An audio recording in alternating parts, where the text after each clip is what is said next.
úgy terítse ki a pályát annak, hogy az a leggazdaságosabb legyen, akkor nekem semmilyen kalodát nem szabad teremtenem ahhoz, hogy ő ebbe be legyen szorítva. Soha nem lesz önálló. És ha én ezt a 16 évtől kezdve különböző futásoknál alkalmazom, akkor kialakul egy ritmusérzéke, kinesztétikus érzés, szépen hangzik, tudok még talán ilyeneket, és egyszerűen eljutunk oda, hogy 3 futása volt a junior VB-n, meg a junior EB-n is Marcinak, egyik sem volt egyforma. Meg tudta csinálni, hogy mind a 3 futást annak a előfutamnak, középfutamnak, vagy döntőnek, a követelménynek megfelelően csinálja meg. Ha ezt a gyereket én éveken keresztül beszorítom, hogy ennyit futották 200-on, ennyit 300-on, és így tovább, higgyétek el, hogy nem tudom kialakítani azt a szabad, felszabadult mozgást, amivel ő volt tervezett. Ezzel együtt egyetlen versenyző volt a jobbak közül, aki egyébként Marci jópofa, haragja a gyerek, stb. De ha komolyabb verseny van, az úgy kezdődik, hoz egy féket, így leül, Ákos bácsi hogy lesz.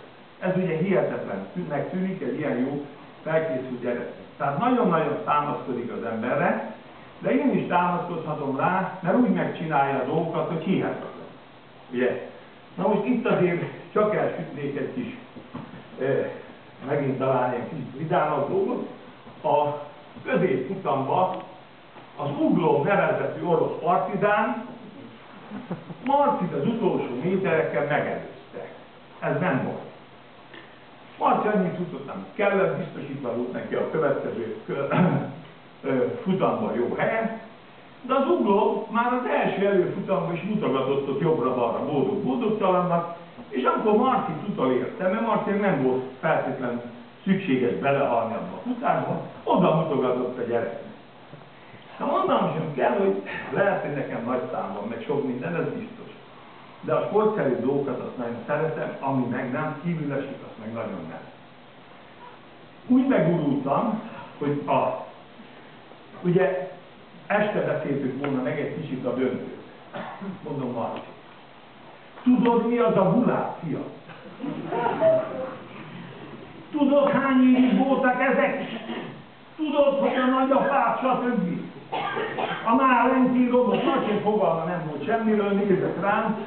Mondom, hogy semmi másért, fiam, mondom, megetted ezt a ruszki gyereket. Nem kell azt, hogy nem mondom, hogy ezt én ide kitűzhetem. De akkor ez nagyon jó. Nekem is nyugalmat adott, kiadtam magamból, amit kellett. Marci nézett nagyot, lehet, hogy hazamegy egy kénytelen megnézni, mi volt. És utána aztán megbeszéltük magát a döntőt is, de a döntő előtt csak nem bírtam ki, hogy egy kicsit utaljak megint arra, hogy hát az ilyen embereket azért hát meg kell tanítani.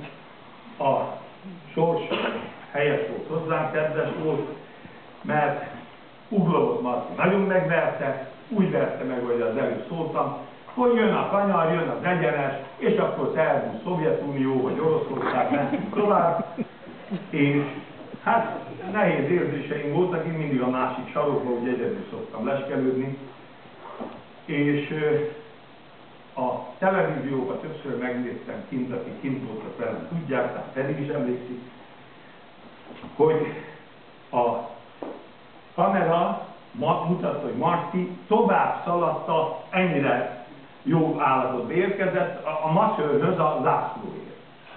Uglott meg, oda bandukolta orosz edzőköz, és a következőt csinálta. Marci úgy jött visszafelé a zászlóval, így megfordult, oda mutatott. Na mondom, hogy ezért jöttünk. Úgyhogy